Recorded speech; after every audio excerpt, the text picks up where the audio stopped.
Jennifer Konfrst. Hi, everybody. Hello. Good to see you. Hi, Chuck. Good to see you. Good to see you guys. How are you? I hope, I'm really surprised you came out in the snow because obviously on March 30th or whatever today is, it would be snowing. It was 80 in Des Moines yesterday, so, you know, this is fun. But I want to just kind of, let me just back up, sorry. I just walked in. So my mom is from Jefferson. She graduated from Jefferson, Scranton. I think that's what it was back then. Grew up in Peyton, and well, between Peyton and Jefferson. But and then my great aunt Enid Hurst had a farm. Ike and Enid Hurst had a farm outside of Cooper, and they used to have a craft sale. So I used to come up here and do that, and they had a big red barn sale. So this is sort of my mom's country, right? This is where she's from, and so I always love coming up here to Jefferson. So I represent Windsor Heights, Clive, and West Des Moines. And those are just directly west of the Des Moines city limits, and I have been there since 2019, and I now am the minority leader. I have been since 2021, and my job is to try to get more Democrats elected. Hasn't been going so great, and to manage the legislature, the Democratic caucus in the legislature, and try to see if we can use that work to do some good, even if it means we don't get credit for it, right? We just want to get some good stuff done because a lot needs doing. So I figured what I could do, I was up here last year, I figured what I could do is just sort of give you a little update about where things are in the legislature right now. Spoiler alert, it's not great. And then take whatever questions you have, because I'm sure you've been following a lot of this stuff. But we've just finished our 11th week of the legislative session. It could be our 111th based on how miserable it has been up there. And it seems like every week there's a new sort of not great thing going on, or depends on who you are, I suppose. But they seem to focus their weeks on one project, right? 1 week we're going to take away all the DEI. 1 week we're going to, ban books, right? 1 week we're going to do something else. So it's just they seem to have themes, but that would be requiring that they're organized. So some bills that we've had lately, we just had our legislative funnel. So a lot of bills have come off the floor recently because we're trying to move the process along. The legislature so far, the House is on track to have the most bills filed in one session ever. And we are on House Study Bill or House File 999, which is, that normally comes in February of the second year. So there are so many bills out there. There were 8 bills about eminent domain, for example. I suggest that they sit down before session and say, let's do one. But everyone gets one filed. So it's just, there's a lot going on. And so we've been debating between 15 and 20 bills a day on the House floor. And that is a pace that is really hard to keep up with and allows for a lot of non-controversial things to happen, but then a lot of pretty controversial things that happen in a pretty quick succession so that you don't almost see it happens, right? That's part of the plan, I think. So we are now, we've had a big week of debate. I think next week will be mostly committee work because we have another deadline at the end of next week where things have to get out of committee. A couple good things that happened. We passed a bill for hands-free cell phone use in cars. That is a bipartisan bill that bans you from being on your phone. You can still be talking, but on your phone, holding your phone, or texting and driving. This is something that has passed the Senate 4 years in a row, and now has not been able to get out of the House because they couldn't get to 51 votes. So I don't know if you know this, but they will not pass a bill off the floor of the House or the Senate unless it has enough votes for Republicans to pass it on their own. So for example, they won't bring a bill to the floor if it doesn't have 51 votes. And what that means is that earlier last week, there were enough votes to pass the cell phone ban, the text-free ban, and one of their members was sick. And so I said, well, we have 33 members who are voting yes. So if you want, you could take your 50 votes that are yes and add our 33 and we'll be at 88 and we can go. And they said, no, we're not interested in taking your votes. So they pulled the bill from debate because they would rather pass it on their own than take our votes and get it off the table. So that's kind of the environment we're in right now. We have a lot of bills. We've introduced a lot of bills as Democrats that never get a subcommittee. That's not whining, that's just fact, right? So we introduce some great bills and then we give them and we follow the process and then they go in the garbage, right? I've had 7 bills passed in the legislature. None of them have had my name on them. One bill, I said, this is a great bill, do you agree? And they said, yes. I said, then will you put your name on it and then it will pass? And it did. So we're not in a place of collaborative spirit or bipartisanship or anything like that. It's not great right now. But the hands-free bill, though it had some political stumbling blocks, did finally pass, which is a great thing. We also passed a bill to help with radon testing in apartments, and because right now we don't have any mandatory testing for radon, and as you probably know, radon is a problem in Iowa, so this would allow them to, or allow tenants to require a radon test and proof of that it's safe, which is great. So that's good. It hasn't gotten to the governor's desk yet. We'll see what happens. We've passed some pretty non-controversial stuff, some things about plumbing, licensure. You want to talk about that for a few hours, how we get our plumber's license? A lot going on. But there are also a lot of controversial bills that have passed that you probably are more interested in hearing about. And so I can just tell you this. We as House Democrats have tried to run our legislation through the lens of, does this lower costs for Iowa families? At the end of the day, we start session. At the end of session, is that family have a little bit more ease in their budget, right? Is it a little cheaper for them to live here? And if our bills don't do that, what are we doing? And so, so far this session, we've introduced legislation to help with affordable housing, rural affordable housing especially. We've introduced 5 bills to help with childcare costs, because they've been talking about childcare for a long time and childcare hasn't gotten any cheaper. A bill to raise wages, a bill to end wage theft, some legislation to raise the minimum wage. And then we introduced a property tax bill on Thursday. I don't know if you've been following the property tax debate at the Capitol, but they've been talking about it for several years. And have your property taxes gone down? No. Right, exactly. And so it's very convoluted. Our system is very convoluted. And if I wanted to sit here and describe it to you, I could be a nice bedtime story for all of you, because it is so, so complicated. So we're saying we should take a pause for 5 years and just figure it out. Let's figure out the tax system, property tax system, start from the beginning and clear it up. In the meantime, we should send every Iowa homeowner $1,000 a year as a tax rebate for their property taxes. And then $500 a year for your apartment, or if you're a renter. Why? It's simple. It's not gonna last forever, but for now we've got billions of dollars in the taxpayer trust fund. Let's just give it back to you. And then we'll figure out property taxes later, because we need to give some relief, because Iowans are really sick and tired of hearing about property taxes getting fixed, and they never get fixed. So we've done a lot of this kind of stuff that of course hasn't gone anywhere, doesn't get a committee, but it doesn't mean that we're not fighting, right? It doesn't mean that we're not up there trying these things that are proactive and positive, because they put forward a lot and we complain a lot, right? We complain about the bills that are there that we're gonna talk about, I'm sure. We get frustrated with them, we put out press releases, but we're also trying to do good things, trying to do positive things, like we're trying to make sure that people have affordable health care and affordable child care, and we did a $15 cap on insulin, right? We're trying to do this stuff. And so the question next time Representative Nordman is here, or whoever, is what are you doing about these things? Like, you're coming in here, you're telling me all the great stuff you're doing for freedom, for taxes, for all this stuff. What are you doing to make our lives a little cheaper? What are you doing to make sure that I'm paying a little less? Because, I don't know how much money the legislators have, but I remember the conversation sitting down at the dining room table with my husband when I was pregnant with our daughter, and we did a budget that was a zero-based budget, the one that every dollar has a place, even if it's savings. We got to the end, and I started to cry because we had forgotten to budget for groceries. And so I know what these conversations are like, right? Razor-thin margins for families, And so they don't have time to wait for us to do things. And they don't have time for us to dilly-dally around about political things. They want us to get something done. So they talked a lot about property taxes at the beginning of the session. They talked about them, and we just got their bill a couple of weeks ago. The only thing they have done on property taxes in the 2025 legislative session is allow half of the state to raise them.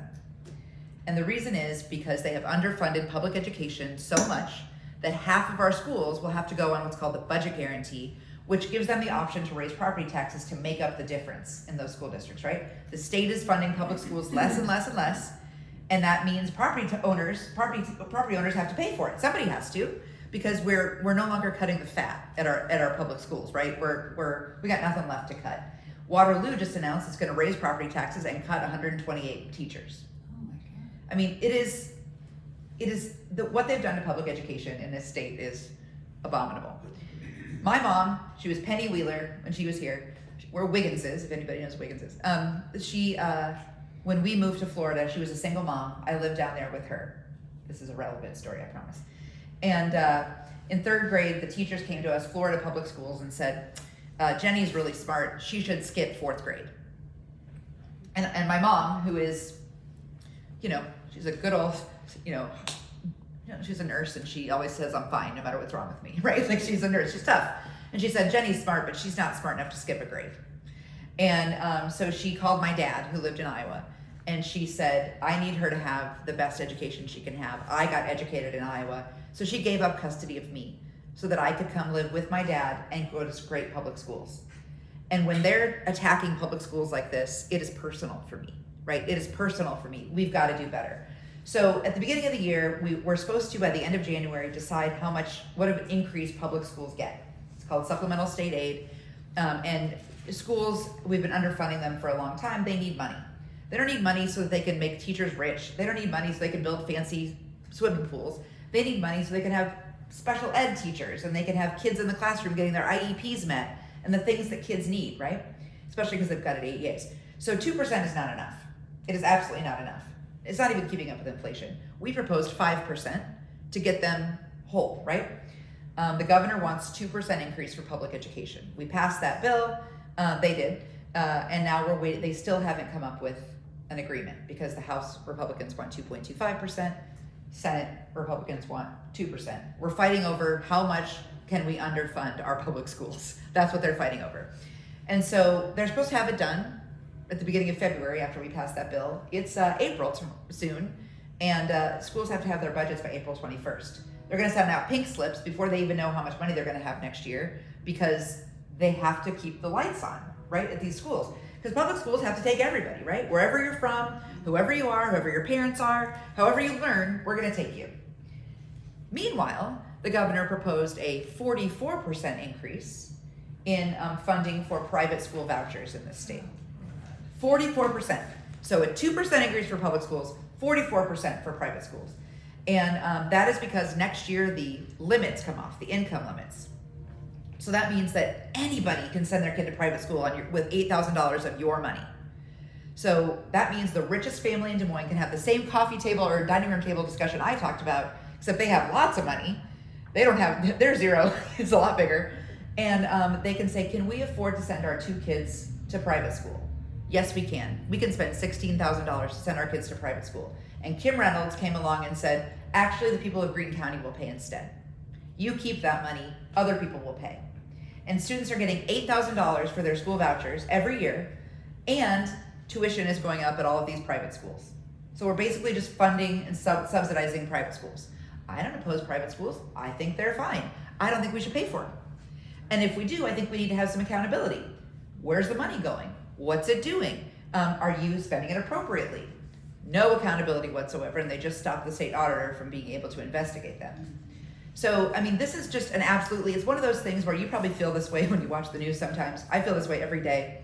How is this possible? How is this happening? Are we crazy? Like, am I the only one who sees this? No, we're not crazy. We just have to keep fighting, right? We absolutely have to keep our voices up, because when we fight, we can win. We don't win a lot. We don't win all the time. We lose more than we win right now. But if we can come together, we can stop some nonsense. We can stop some bad stuff, and we can make some bad bills better. One example would be, there was a child labor bill last year. Do you remember this bill, anybody? It was, I'm sorry, you probably didn't recognize it because it's really the Youth Employment and Empowerment Act that they proposed. And the idea was that it would allow kids to work when they're longer at 14 and 15. It would allow kids to work on roofs, to serve alcohol to adults, to work in meat lockers around dangerous equipment. It was a bill that we could never support. But we sat down with Republicans and we said, how can we make this a little bit better? And so the majority leader and the minority leader sat down at a table and hammered out a bill that took 14-year-olds off of roofs and 14-year-olds out of meat lockers and kept the rest of it. It's not ideal. We all went up and voted against that bill. But now 14-year-olds aren't on roofs, risking their lives every day. So we have to find these little wins when we can too, right? And until we can win big, we got to try to find little wins along the way to make policy a little bit better. as I said, I think I had 7 bills passed. None of them had my name on it because it's just about the policy, not about the credit, right? That's what matters most. So I find wins wherever I can, but I feel crazy a lot of times because it feels like I can't understand why no one else is seeing what we're seeing. So what I get to do and come talk to folks like you is you're giving me hope that people do care, right? If this room was empty, I'd think, well, then I must be the only one. I must be it. But this room is full. There are people standing because no one wants to sit in the front row. I know, it's like church, right? Nobody wants to sit up here. But my point is that we have a shared understanding. We might disagree on specific policies. We have a shared understanding that we can do better than this, right? And that Iowans deserve better than this. And if we do that, then I think we can actually start to move the needle a little bit. So there are a lot of bad bills out there. I'm happy to go through the list, but I bet you have questions about them. And I think that'd be a better way to handle this. Is there a bill you're worried about, a bill you're mad about? Probably, something that's happening up there. You're wondering what the status is. I'm happy to give an update. This is Tori Riley, who's going to be our moderator. Hi, As Tori. moderator, pleased to meet you again. I'll start out with the first question, Sure. which, if you guys give me permission, and this is talking about what we can do. What information, what should we learn from Senate District 35 that elected a Democrat to replace the Republican that was taken out of the state Senate to become lieutenant governor? What lessons should we learn from that Senate district? Well, I think it's that there's a reason to hope. And so up in the 35th Senate District in Clinton, we elected Mike Zimmer. That was the seat that Donald Trump won by 24% in November. And in February, I think early February, we flipped a Senate seat in a really tough district. How did we do it? People were mad. People were fired up. People were making that connection about the importance of this. We had an amazing candidate, and we knocked a hell of a lot of doors. We did everything we do in every district, but when there's only one race, we all go, right? We all go. We go up there, we knock doors. We got people from all over the state. People are mad. They're looking for something to do. And frankly, they were looking for a reason to punish Donald Trump. And this gave them the first opportunity in the country to vote after Donald Trump got elected was in Clinton, Iowa, and we flipped a seat, which is amazing. So then we had a special election down in Lee County. And I looked, and it was a seat that Donald Trump won by 27%. And I was like, okay, well, 27 is higher than 24. But if we can come close, if we can narrow that gap by 10 points in Southeast Iowa, we will have done a good job. We moved it 24%, just like they did in Clinton, and lost by 175 votes in a seat that Donald Trump won by 27% in November. So there is reason for hope. And what we do is the same thing that we always tell you that works. It's knocking on doors, talking to voters, having conversations, and listening. But when we do it with this huge national narrative over us, right? When we do it with this media campaign that's billions of dollars, it's really hard to get through, to break through. So when we have these little one-time opportunities, we know that the formula can work if we're really doing the work. And so it's not a magic sauce. It's not a secret sauce. It is that voters are upset about what's happening in Washington and they want to be heard. The doors I knocked in Fort Madison, 3 of them said were complaining about something that was said in the Zelensky-Trump Oval Office meeting. That they're aware like you guys are. We just need to make sure everybody gets out. And so it's not a formula. It's leveraging, taking lightning in a bottle, right? And leveraging people's feelings, happy or sad, and helping people feel like there's a reason to take action. And it's giving them an opportunity to be heard. And so I think we just need to continue to do that. Which is, it's not, I mean, it doesn't always work. It didn't work in Lee County, but it came darn close. And my grandpa used to say, nothing close doesn't matter unless it's hand grenades and horseshoes, right? I don't know if anyone's heard that, but it matters in this instance because we're able to, we got national coverage for that too, because it's another 24-point swing in 3 months. So. Question from any, yeah. How do we resist? How do we change things from our perspective as individuals within Greene County? How do we stand up to that? Besides voting once a year, Right. how do we resist? Well, you're doing it right now, right? It's coming together and finding out information that maybe you're not hearing, or maybe you're not getting as the same side of the another side of the story, right? It's taking, who is depressed after the election? Right, exactly. So, I mean, there are some people who have yet to come out of that. I turned off social media. I turned off the news. I stopped getting news alerts on my phone. I needed a break. because I was bummed. And so then when I finally kind of came out of my darkness a little bit, I was more ready to fight, right? I was rested up and ready. There are friends of ours who are still in that place, right? There are friends of ours who are still down, and friends of ours who feel like it's hopeless. And we can't drag them out, but maybe just have them stick their toe out, right? Come to one meeting or listen to this one podcast that gives good news, it gives you hope. So it's taking our work, learning more, and then sharing it with other people. Because I don't have the kind of money that Donald Trump has, or that Kim Reynolds has, or Zach Nunn has, or Joni Ernst has. But I have people who are smart and talking to each other and helping to build a movement. And it started, and that's what we have to keep doing. And it's every day, it's every week, it's what are you gonna do this week? Am I gonna make phone calls? Am I gonna, send postcards to the Wisconsin Supreme Court election, right? Am I gonna get one friend and sit down and talk with him about school vouchers and what they're doing to community schools up here, right? What can you do yourself to educate someone? You might get one voter, but if you got one voter and you got one voter, pretty soon we got to set a house seat flipped, right? But it has to start now. We can't start it in June of next year. We have to start now. Not very satisfying, but it's the unglamorous stuff, right? It's the talking to people, it's the getting the word out, it's the going to a rally, it's the stuff that just and frankly be proud of what we believe in, because I think there are a lot of people out there right now who are pretty frustrated with both parties. But if you talk about what we're fighting for, education, freedom, body autonomy, the rights of everybody, a lot of people are with us on those issues. Iowans are with us on school vouchers. They're with us on abortion. They're with us on clean water. They're with us on a lot of these issues. So maybe if we focus on the issue and we don't talk about partisan politics, but we say, you should vote for people who believe in this, we can have people stop doing this and listen a little more. Mary. I'm very curious where the chaplaincy in school is right now. Has it passed the House? Is it over in the Senate? It has to go through the committee process in the Senate, and it has to be out by Friday. So it's possible it could die that way. It is a bill that allows schools to hire chaplains. They hire or volunteer? They could do either, but they can hire them and use our dollars to pay chaplains. And those people do not go through the same training as a school counselor or school social worker. They just come into the school. And Lindsay James, who's amazing and is a state representative from Dubuque, is also a minister. And she'll talk about how the training she had to get to be a campus minister at a university was so stringent, right? Because you're dealing with kids in vulnerable spots, and none of that training exists in this bill.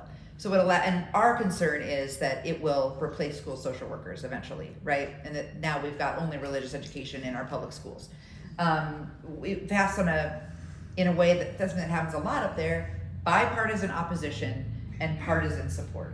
Some Republicans voted with us, and then there are enough Republicans to vote for it that it passed, but no Democrats voted for it. So it's really talking about Christian chaplains. Well, that is what I believe the intent is. There is nothing in the bill that requires Christian, but I do believe that is what the intent is. And so Representative Kniff McCullough stood up on the floor and was crying because we were so upset about the bill and saying mean things about it.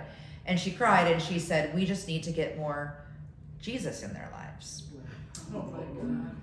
So will they have to tell their parents that they're seeing a chaplain? No, because although parents' rights are very important to them when it comes to what books they look at or what vaccines they get, parents' rights do not matter in this instance because it's just somebody at the school. We wanted an amendment to require permission too. We have permission on who can talk to military recruiters, right? Who can talk to kids in the school. You have to get your parents' permission to talk to them, but not this. So. What do you think is going to happen in the Senate? Any sense?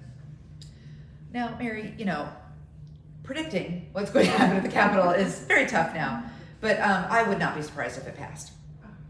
Well, then the school board gets to decide, or is it just going to happen? The schools get to decide. The individual school gets to do it. It happens then. It doesn't have to be a policy passed by the school board. It just is now allowed. The party of local control. But then the school superintendent can say yes, come in, or? Yeah, exactly. But a school board doesn't have to okay it. Correct. Wow. Now, it might change in the Senate, But they've not really changed to provide school boards with more authority anytime recently, so, except in arming teachers, so yeah. Yes, sir. But you're invited in, it's not that an imam can volunteer to go in, is that right? Correct. You have to be, but you could volunteer and be denied or welcomed. But yeah, you can volunteer, but it's serving in a particular role. It's not just show up and help kids. It's like, I would like to be the chaplain for Johnston Elementary School, and then shows my age, right? There was only one elementary school when I was there. But you know, and you're then their chaplain, and that's what you provide. We did an amendment to protect school social workers and say they could not replace school social workers, and that amendment did not pass. So the intent is exactly what you're saying. That's exactly the intent. Yeah. Go ahead, Bailey.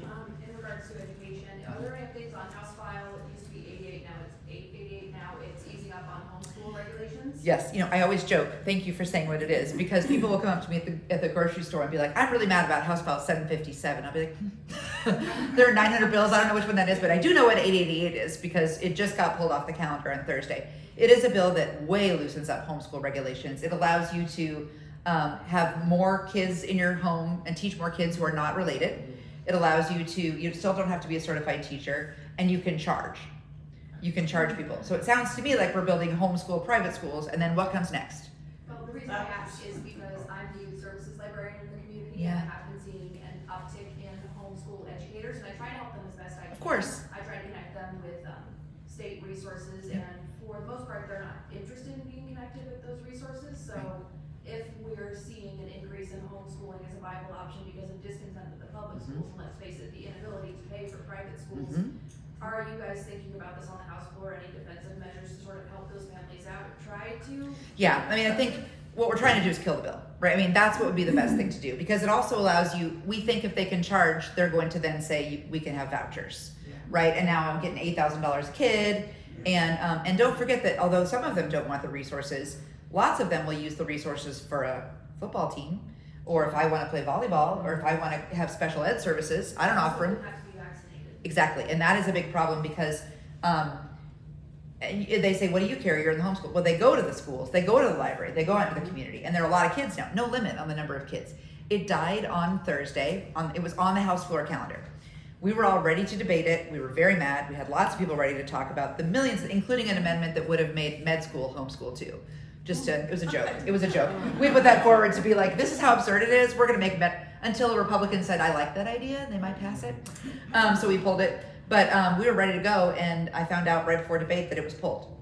I don't know if it's pulled forever, but it was a very, very good sign that it did not pass the House floor. It has to pass the House floor by Friday to stay alive. So, yes. Do the homeschool people have any testing accountability? I'm a Right. retired public school teacher. Thank you. And we used to have some testing things, but they don't anymore, do they? Well, here's what they've been doing. They've been chipping away, right? They don't do it all at once. So a few years ago, they passed a bill that you can count homeschool grades for your college application in Iowa. So mom says you got all A's, you're a valedictorian for homeschool, you're now getting in, right? And the testing requirements, I mean, the university still has the testing requirements, but a lot have gone test optional. And so that would be they still get a GED. They still have to get a GED. But I mean, like, our people used to go in and give tests. And Oh, no. Absolutely no accountability whatsoever. And we've seen what happens then, right? Because the school district loses track of them, and then kids it happened in my district. Some kids were abused, and no one was ever checking in on them. And so it was a tragic situation. But yeah, there's nobody coming in to say, do you know your times tables or anything like that? Absolutely not. Because we've had kids, not all of them, but some that they were homeschooled, and then we get them back, and they're like 3 years behind, because Right. I don't think anything went on. Exactly. Not all of them, but. Yeah. And there's nothing to force that, right? And now you as a third grade teacher have to try to catch them up while also, third grade's a big year, right? While also getting your third graders to be proficient readers and ready for fourth grade. So it's tough. It also happens with vouchers. If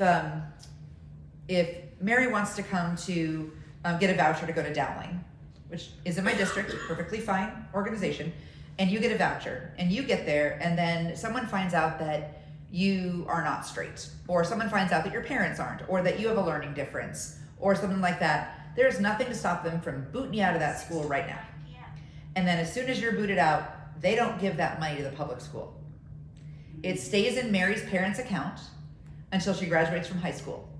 Because if she decides she wants to go back, she can go get that money that's in an account. So that money is just stuck until you're done. And there's nothing to stop them from doing that. Des Moines Christian, you have to sign a form that says you believe Jesus Christ is your Lord and Savior, and then you get to go, which is perfectly appropriate for a Christian school. I don't know that we need to pay for it, right? So, what else? Sorry, I took over your job. No, no. What else, you're she fine. says? I'm irrelevant. No, that's not true. Yes. What is the status of the 504 plans that our governor was on board with removing at one point? Right, so 504 plans are for people with disabilities, and they provide a ton of services. They were introduced to the federal government years ago. Josh Turek, Can you explain the difference between a 504 and an IEP for the people that don't know? an IEP is the plan that is created, I don't know actually, between a, go ahead. Right. Is that right? So that is what the plan is. The IEP is the plan that is created, and it's required because of 504 requirements, and it's the 504 policy that requires students get equal access to education, and that people will That's provide only them. in public school. I'm sorry? That's only in public school. Yes. Mhm. But a 504 plan has nothing to do with your intellectual or academic. Right. Oh, no, gosh, The no. 504 plan might be based on a health thing, so that this child is free to go to the bathroom anytime That's they right. need to. Yep. There are a zillion kids that qualify for 504 plans that would not have a full bore IEP with all of the testing. That's right. And the reporting that gets done on an IEP. That's fair. Yeah, that's exactly right. So Josh Turek from Council Bluffs is an example of the latter, right? He benefited from 504. He's permanently disabled. He was born with spina bifida. He's in a wheelchair. He's an Olympic gold medalist in the wheelchair basketball. So he's doing fine.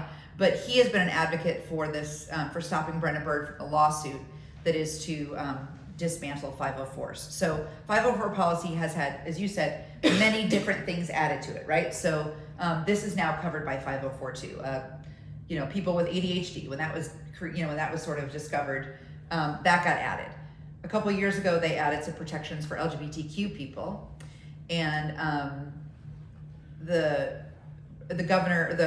attorney general has entered a lawsuit with several other red states who are trying to get that provision taken out of 504s again, so they can no longer be covered by 504s. Josh Turek went to her and said, so I've read the lawsuit. This is getting rid of all 504s. And she said, no, it's not. He's like, well, I understand that, but it is, and here's where it is. And there's nothing in it. So they had 2 meetings, and Brenna Bird said, we will suspend the lawsuit for now. She has not pulled out of the lawsuit, but now he went back to her, and she said, no, I think we're good.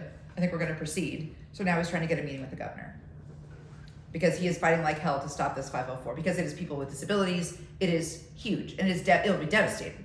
But right now the problem is it's a lawsuit from the states to change 504 rather than eliminate 504. But we believe that the lawsuit that these states are in would eliminate 504.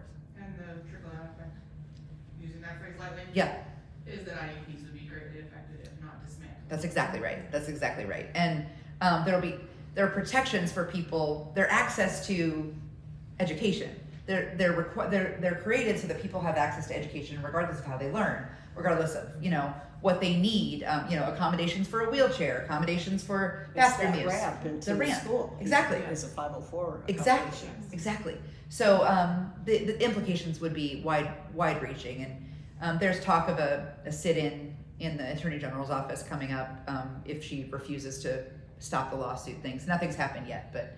Will that information be disseminated? Yes, I think if I were you, I would follow Representative Josh Turek on whatever social media you're on, and he would be posting that information. Or Disability Rights Iowa is also helping lead that. What else?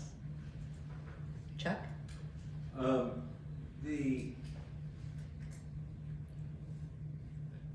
I want to talk about diversity, equity, Sure. and inclusion.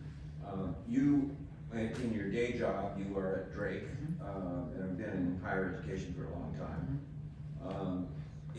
And your president, Marty Martin, had that wonderful statement here 3 weeks ago or a month ago about the importance of DEI in Drake's mission and outlook and practice.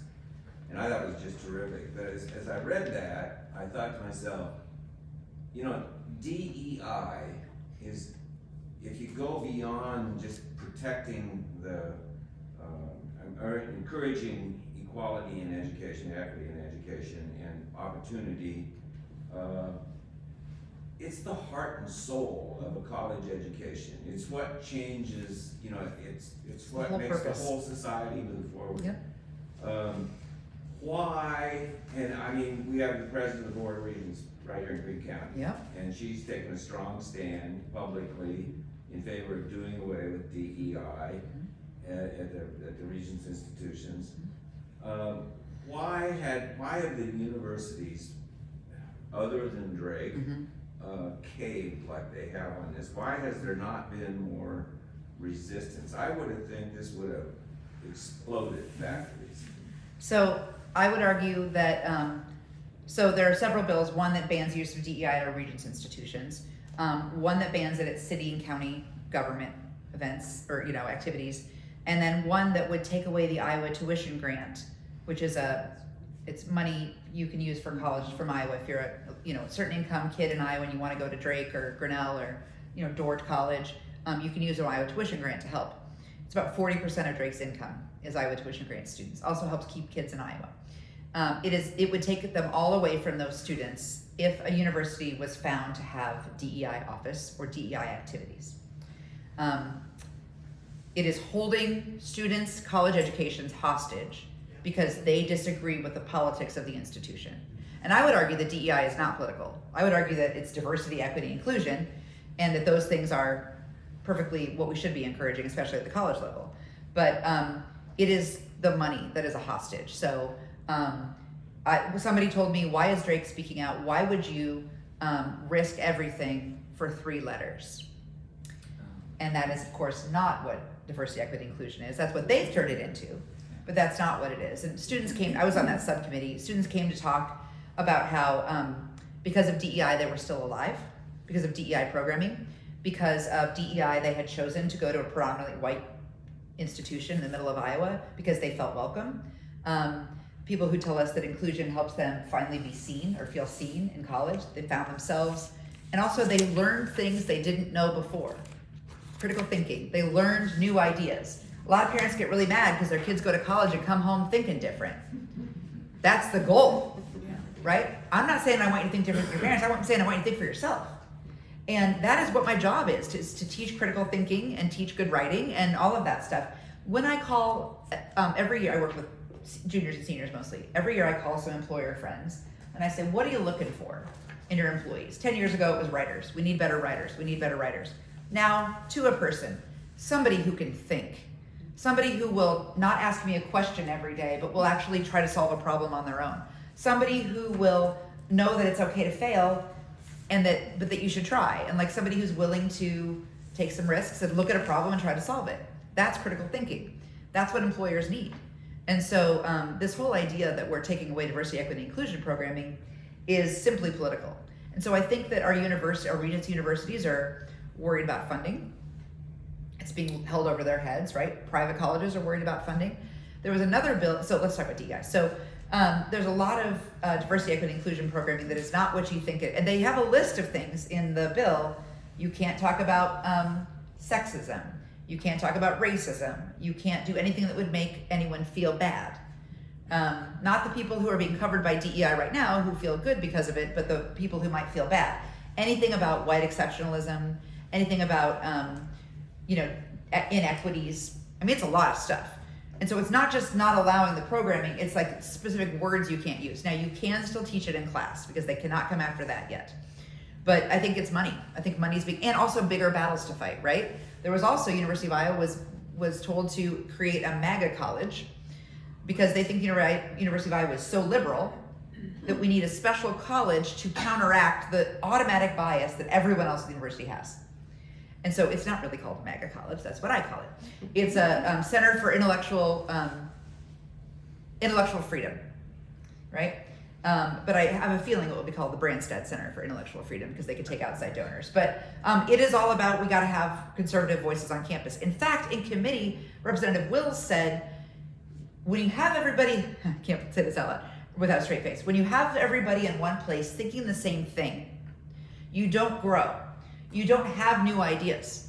Talking about liberal professors at universities. So what we need to do is bring in different voices and different perspectives so that students can choose. And I said, thank you, Representative Wills, you just defended DEI. That is exactly what that is. And so, this is part of a national movement and it's tough. So, they're moving along. It passed the House, it's part of another bill. It's in the Senate now. Marty Martin, we had kept quiet for a while, and then Marty decided it's time to speak out. And if you can see it, it is beautiful because it happened right before the ban on the stripping of civil rights from trans Iowans.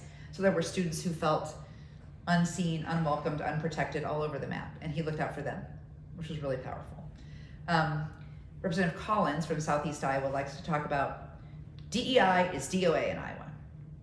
It's his favorite line. DEI is DOA. Now we're about merit, excellence, and intelligence. Okay. So then there was a bill to require the University of Iowa to accept something like 80% of its students from Iowa. There's a quota at the University of Iowa Medical School to bring a certain number of Iowa residents into the medical school. So I said to him, Based on merit, right? Exactly. I said, which one is this? So a qualified student in Iowa versus a qualified student in Illinois, equally qualified, but you're going to pick the Iowa student.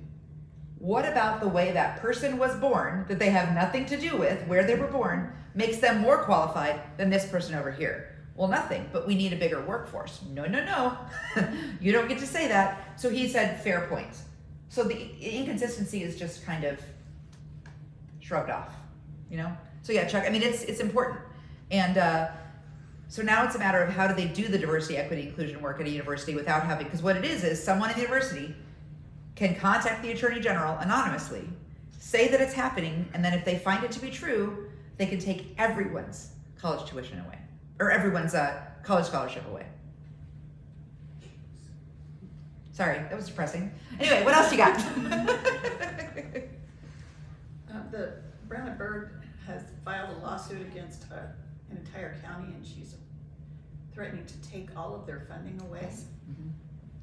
How does she have the authority? Well, I think that if I have the authority to do that is sort of went out with the bathwater, right? I think we don't ask that question anymore. There's a lot of questions about that, about whether or not she has the authority to do that, especially with property tax dollars. I think what she means is I'm going to take away any state money that's coming to you. She also doesn't have the authority as Attorney General to decide the budget. That's the legislature's job. So I think it might be an idle threat, but there are a lot of people who try things and then put that threat out there so that people will do what they want, right? We've seen that at the federal level too. So there was a bill recently so in Greene County, you get to decide if you want to have, the voters get to decide if you want to have your county supervisors at large, right, from the whole county, or divide them up, have some from here, some from here, some from here. You decide that. And that is still true in 96% of Iowa counties. But there was a bill that passed that makes 3 Iowa counties have only districts. They can't have at-large members. Anyone know which counties those might be? I could guess. Mm-hmm. Yes, tell me. Lynn, Polk, and Johnson. Right. You're right on Johnson. Johnson, Blackhawk, and Story. Oh. These students don't even know what a Polk County or what a county supervisor does. Why should they have such a say? So it is literally to make it harder for, and they will. I'm sure that the lines will be drawn like, Dom Hall here. This one's in a different district, right? Because they say we need more rural representation. It's absolutely, well, it's not constitutional, but anyway, yeah. So that's a fun one. What else? I have a question. Yeah. Tom Harkin sponsored the public law 94-142 or the IDEA. Yes. And so how can the states go against that? It's federal law. Right. That those IEPs be provided for the students. Because it's about enforcement, right? If I sped down the road tomorrow 100 miles, one time I did get a speeding ticket in Greene County, by the way, and it made it to the paper, made it to the Jefferson Beat, that Ham Wheeler's daughter got a speeding ticket driving a foreign car with Illinois plates. I think it's gonna make it in the paper again. Thanks, no, don't tell that. But I'm not breaking I'm breaking the law, but I don't get in trouble unless someone catches me. And then if they decide to enforce it, right? So I think this is all about what's being enforced versus what is not allowed. And so that's when lawsuits come in, but it's huge. Meanwhile, your kid needs her IEP. She needs to learn. And meanwhile, politics are keeping her from doing that. And it's also a lot of times teachers and school administrators are such heroes that they are really good at working around some of this stuff. They don't break the law, but they find new creative ways to make sure kids get what they need, right? So when there was one that required a bill that required every student give the pronouns with which you were born, right? And teachers had to ask everybody, what are your pronouns? What are your pronouns? What are your pronouns? What are your pronouns? Which is what they think we're doing, but we're not. And some schools were like, well, you know what? I'm gonna just, if a student tells me, I'll know that information, but I'm probably not gonna ask everyone. And they could find a way within the law to do that, right? I'm saying that educators will focus on what kids need more than anything, even if we make it harder for them. And so it doesn't help with our IEP. I also don't know at the end of the day they stop, because there are a ton of advocates out there who will work like hell. Have you ever met the parent of a special needs child? And there is no bigger fighter than those people, and they will do whatever they need for their kiddos. And my best friend Amy Doak is a special ed teacher, and she will do whatever it takes to help those kids. So thank God for them, because they work around these terrible laws until we get our senses back a little bit. Not work around by breaking them, I want to be clear. Work around them by finding a creative solution. We have a few more minutes. Mary, go ahead. Do you want to use this opportunity to tell us about your future plans? Well, thank you, Mary. She's not a plant. I'm here in my capacity as Iowa House Minority Leader and Penny's daughter, as the flyer said last year. Come see the Minority Leader and her mom, which is my favorite. I still got it framed at home. But since January, I've really noticed just how much the federal work and the state work is intertwined, right? Medicaid, they're cutting Medicaid at the federal level and at the state level. USDA, farmers aren't getting their money, and there's nobody out there fighting. There's nobody saying this is enough. My constituents aren't getting the money that they deserve. My constituents aren't getting the funding they deserve. And it's also really frustrating sometimes to be in a small legislative district where you can only help 31,000 people. And so I have decided that after the legislative session, I would like to come back and talk with you about how I believe that Zach Nunn needs to go, and that I might be the person to get him out. So that is what I'm thinking about. We'll talk, and the reporter's writing it down, and that's perfectly fine, because I'm just saying what I'm thinking about, because it's still the legislative session. So, but I do think that it's pretty clear that if I want to do something to help the Greene County Medical Center, or I want to help the Ottumwa or the Red Oak Hospital, I can't do anything about it in the House right now. But maybe if I go out there, I can do something. And on Inauguration Day, which was not a great day for us, I was home watching it, and Cecile Richards died. Do you remember Cecile Richards? She was Ann Richards' daughter, and she ran Planned Parenthood for a long time. And she died the same day, which I think is pretty badass of her, frankly. To be like, I don't want to be here with another Donald Trump presidency. We want her here still, but, and she had a quote that I saw that day, and it hit me like a ton of bricks, Mary, like it hit. And it is that it's not hard to imagine future generations looking back and asking you, what did you do when it was all on the line? And the only answer is everything I could. And in that moment, I thought I need to do something bigger. And that bigger is to represent this district in the way that it deserves, to make sure that the veterans are getting their care, to make sure that farmers are getting what they need, that hospitals are staying open. And I have a better opportunity to do that there. So that's why. Wow, what do we say after that? Yeah. How can we help you? How can we make sure that you are replaced in this Iowa district with another Democrat? And mine? Yes. Well, that's the beauty of it, is that I didn't have an opponent last time down in Windsor Heights, Clive, in West Des Moines. It was a district that I lost it's a perfect suburban district. I lost it in 2016 to the House Majority Leader by 500 votes. And then in 2018, I ran against him again. And then right before the filing deadline, he moved to a red district. So he was scared of me and he ran away. And then I won, and I've won every time. And last time they didn't even run somebody against me. It's become a pretty blue district now. So I feel very confident that a Democrat can win there. So it would be important to me to make sure that I'm not leaving a vulnerable House seat. I want to make sure, because I care a lot about the House too. So I have a question, Yeah. and it has to do with a House file that was recently, like March 27th, was filed, and it's concerning the US Congress and how many states have to be able to sign on to it. Like 34 states. Oh, the have Convention of signed States? For the Convention of Yeah. of the Constitution. Yeah, that bill, I get a lot of email about that bill. There's a website out there that encourages people to click and send your message to your legislator, and it's always about the Convention of the States. And the Convention of the States is real risky, right? If 34 states get together and come and they can change the Constitution, that's a big damn deal. And they could, Social Security, right? There's a lot of things they could do. And so obviously we have some concerns. It has been introduced every year. I have not yet seen it make it to the floor or even out of committee. So we'll watch it closely, but I'm worried about it. Of course, I'm worried about everything. Yeah. But of the things I'm worried about, that's not at the top. Is that fair? I mean, I think it probably won't happen again. But I am very worried that it happens eventually, right? But I'm not sure this year. Is there some wood somewhere I can knock on? Somewhere. So Anything what else? things are at the top of your worry list currently for Iowa? Yeah, I'm very, very worried about our workforce and the fact that companies can't hire people and nobody's moving to the state and people are leaving in droves. Two OBGYN medical students that I talked to from Des Moines University said they will no longer consider residency in Iowa because they can't practice their full scope of care, meaning miscarriage management. A medical student who was going to be a resident in Lutheran Hospital in Des Moines pulled out because they introduced a bill in the Senate to ban the COVID vaccine and other mRNA vaccines. And he said, it's not going to pass this year, but if they've introduced it, that means they think it and it's coming and I can't work here.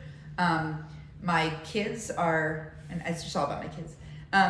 They're 22 and 24 and they will never move back to this state until I can guarantee that my daughter or my son's girlfriend, wife, hopefully someday, will be able to have control of their own bodies. It's just very concerning. We are 7th. Atlas Van Lines does a list of states that have the most people going out with moving van rentals and the most coming in. And Iowa is 7th on the most likely to go out. I'm very concerned about that. I'm concerned about our public education system. Teachers are doing more work than ever with less support than ever. I'm worried about our freedoms, frankly. I told them on the floor, I don't ever want to hear you talk about freedom again. I'm sick of you talking about freedom. All you do is take freedoms away. And that's what they did again when they took away civil rights. That's what they did with abortion. That's what they did with so much. And they frame it in freedom, but it's not. And so I'm worried about that. Yes, sir. So, on January 20th, okay, we got the swearing in.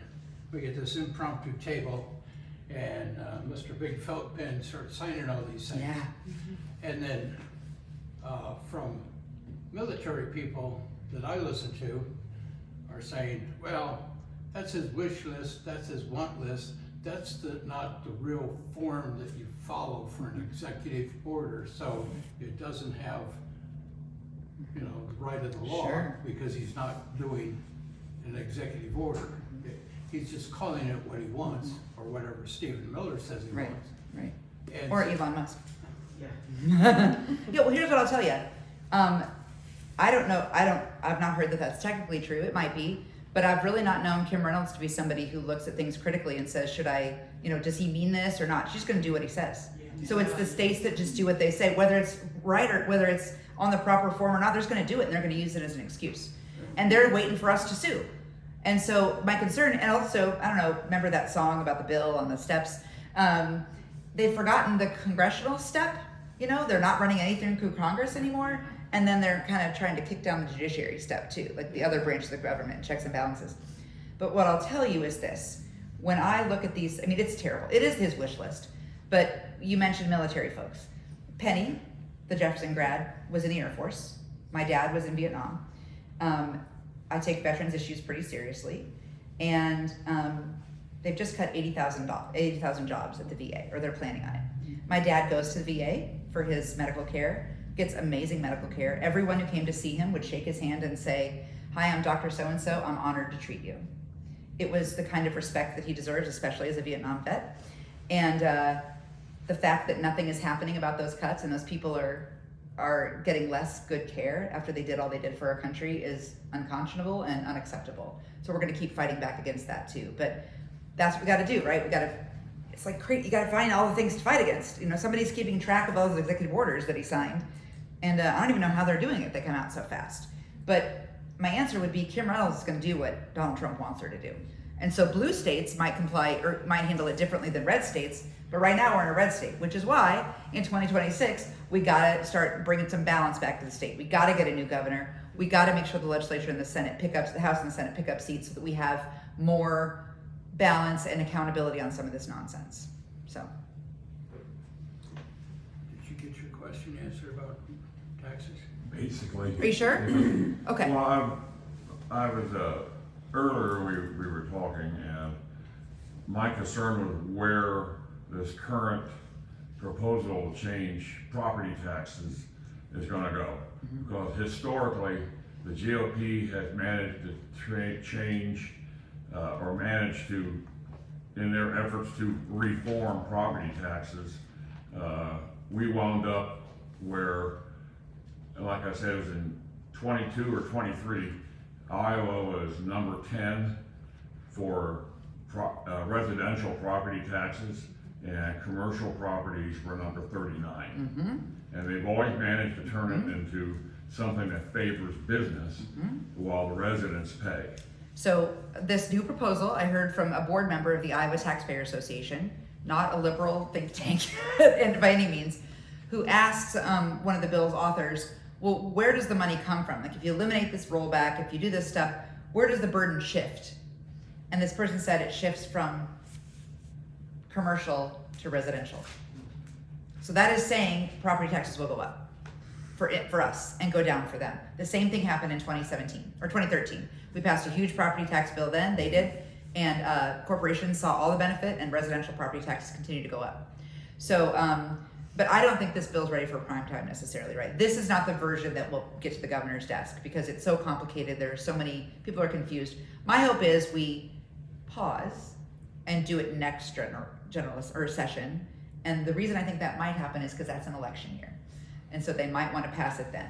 But the last income tax cut we did, 500,000 Iowans got $0. And a lot of us got $5, $10 lower, and the highest got $25,000 back. So we know who they're fighting for. So, yes?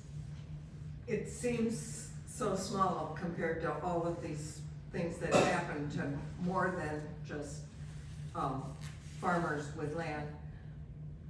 You mentioned 15 versions of an eminent domain bill. Yep. But didn't the House move something forward? It just, so here's some inside baseball for you. The Senate sent over the pesticide bill, the, immunity for pesticide companies who cause cancer in the state that has the second rising cancer rate.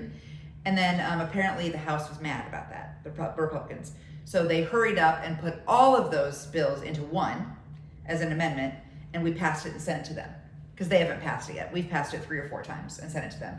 We voted for, it bans eminent domain use for private gain, and really proud to do that, and they sent it over there, and it dies every year in the Senate. So there are some games going on. But we did pass it again. Yeah, we just passed it again Thursday, I think. And so it has to get through the Senate this week. And it has to get out of committee. So it goes over there and it starts the whole process again. So it has to go through subcommittee and committee by Friday, and then it's eligible for debate on the floor. So, and it might do that. It might get out of committee. But it's, again, since they won't pass it with Democratic votes, it has to get 26 Republican votes. And there are a lot of folks over there who don't want that bill. So, but we're fighting for it. We're trying. We're trying. What's their argument for being against the Ethanol. It's that none of these companies are really using it, and that we have to be ready for sustainable aviation fuel and things like that, which I agree with. We need to find new ways for revenue in this state with commodity prices or commodity products, but landowners are a little tired of having all these. Somebody said they have like 4 pipelines in their farm, and the first two were taken with eminent domain, and then they're like, well, fine, I'll just make some money off the other, you know what I mean? And so, that's their argument. Or freedom, probably. Can I give a little bit of just hope? So, throughout the campaign, we heard a lot about how all Democrats care about are trans Iowans. We're gonna do all these terrible things, and we wanna let them do all these things, and porn in schools, right? We keep hearing that we all wanna put porn in schools. We do not want to put porn in schools. Or libraries, they wanna put librarians in jail, right? That's a bill that's out there, but we think it's dead. You don't look like you should go to jail, I don't know. Because a kid checked out To Kill a Mockingbird. That doesn't seem right. But it was a really tough day. Iowa was a leader in civil rights. We put gender identity and LGBT sexual orientation in Iowa code, protected under the Civil Rights Code. It was a devastating day when they took that away. We're the first state in the country to take away a right, as I said. 2,500 people came to the Capitol. The biggest protest we've had at the Capitol since 2017. And it wasn't all LGBTQ members, right? It was people who just think everyone deserves civil rights. Everyone deserves housing. Everyone deserves credit. Everyone deserves a job. And I was so honored and thrilled that there were that many people there standing up for rights, and then no one can tell me it's a niche issue again. Civil rights matter, and taking them away is devastating for all of us. And on the floor, Representative Turek read the poem. First they came for the socialists, and I did not, right? And they did not like that he read that poem because of what it implies. But it's a true story. And so I bet you probably 250 to 500 of that group were members of the LGBTQ community. Everybody else was people who were fighting for everyone's civil rights. I mean, they were too, of course. And that gave me hope. There's a picture that I got to take from above on the second floor of the rotunda down. The entire I have goosebumps right now. The entire rotunda filled with people screaming for their rights and hugging and taking care of each other and protecting each other and loving each other. And it gave me hope. Because you ask how we can resist, one event like that at a time. One event like this at a time. We just have to keep going. We cannot give up. That is what they want. They want us to give up. So, we're gonna be all right. It's just gonna take a while. I like to say it's not gonna happen as soon as we want, but it's gonna happen a hell of a lot sooner than they think. So, that's how we're gonna do it. Well, thank you for coming. Thank you. Thank you. Thank you very much. I will tell my mom I was here. She will be very grateful. My mom is kind of sad she wasn't coming. I didn't invite her. Next Last time she was just talking to everybody about high school and the fight song and stuff. I'm like, Mom. Next time. I will. And So, let us know how we can help you, Zach. thank you. I will for sure. I will. Thanks, you guys. I appreciate it. I will. Absolutely. This is going to be on my stop for sure.